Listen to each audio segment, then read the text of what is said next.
Boys and girls, ladies and gentlemen, thank you for continuing along with me. A big shout out to my cousin sister. Her name is Fiona, just like me.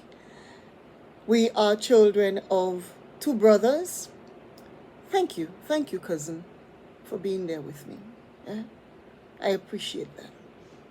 A sister. To my own children, Alexia and Shari, your encouragement, very much valued, appreciated. The question I want to ask today is, why are you so unhappy? I'm hoping that there has been a resounding, I am not unhappy in the background there. And that I'm actually choosing to be grateful for the blessings I have.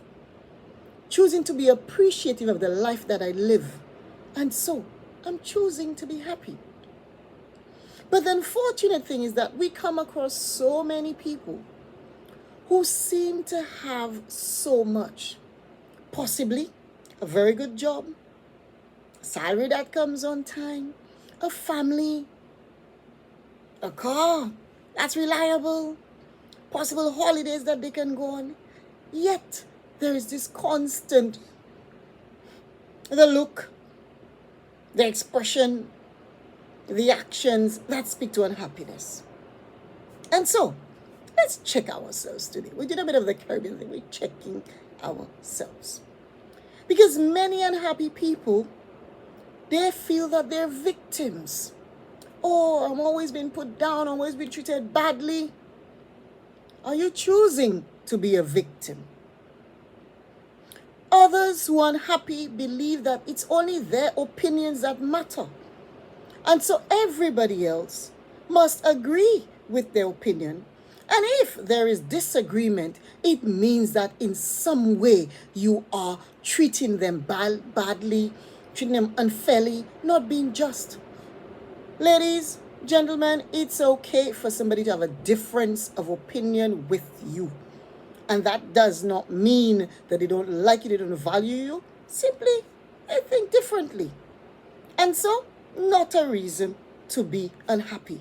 Because it is not only your perspective and your opinion that matters.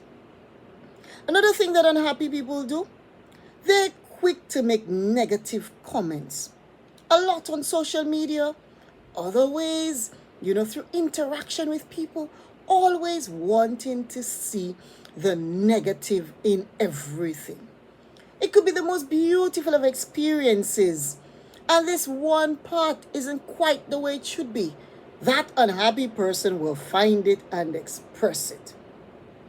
Sometimes publicly and to many individuals.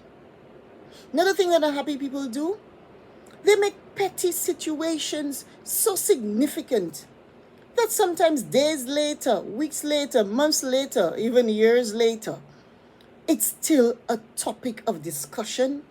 It's still being reflected in their actions. They're still going over and over it in their minds. Do not make petty situations life-changing. We're choosing the difference and not the unhappy. And so, it is very, very important that we are self-aware. And emotional intelligence comes to the fore. We must be able to self-regulate. We must be able to allow for differences to be expressed without taking it personally. It's not always about me. It's not always about you. It isn't.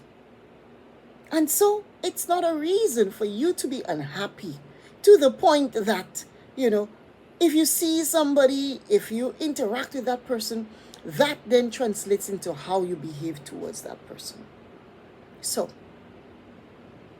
we're encouraging to continue counting those blessings, to be grateful, because for many of us, the experiences we have, the engagements we can be part of, many people would dream to be in our shoes. So, when that unhappy thought, that unhappy feeling comes over you, let's do a shake. We're going to shake it off. We're going to shake it off and say, we're grateful. And because we're grateful, we express it in how we treat people. And we're choosing not to be unhappy. You know the opposite of that, right? you do. And so, shake it off, and let us live life, valuing the day that we have today, because it will not come again. Dr. Fiona Philip Meyer, encouraging you to continue liking the videos, sharing them, subscribing if you haven't, and encouraging others to do so, as I wish you and your family a happy life, a fulfilled life, a life full of gratitude. All the best to you. Stay safe, everyone.